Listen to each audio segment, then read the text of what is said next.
Because in master is when you start really, I feel like, seeing those tubes close together, odor puzzle challenge stuff, and so exposing her to that. And she didn't seem super frustrated. No, I felt like she kind of, after the second rat, like, was like, oh, maybe if I come over and like yell at stuff, I'll, get rewarded. And it was like, no, it doesn't just work whenever. And she went back to work really nicely, and once she got back up in that area, she was like, oh wait, there is still something here. Working it, so that was Yep. Okay. She recognized as soon as she got there that there was still something there.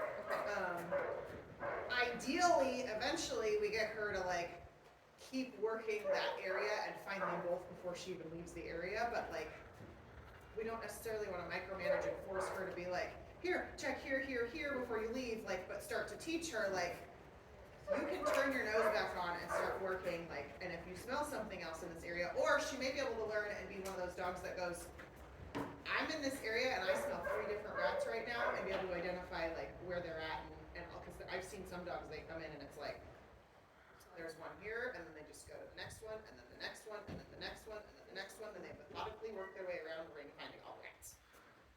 Because they learn how to work the different odors of each rat, and they're not just like, oh my god, there's so many rats out here. It's actually identifying like, okay, that rat smell is coming from there, and that rat smell is coming from there. Like she worked that super nice for how not, little experience that she has.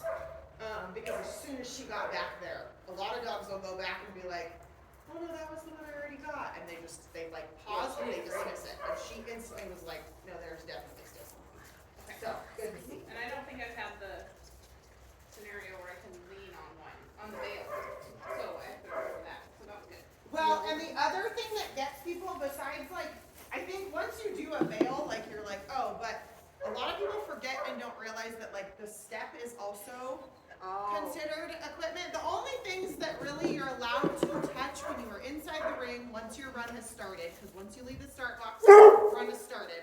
If you need to hold on to or touch the fencing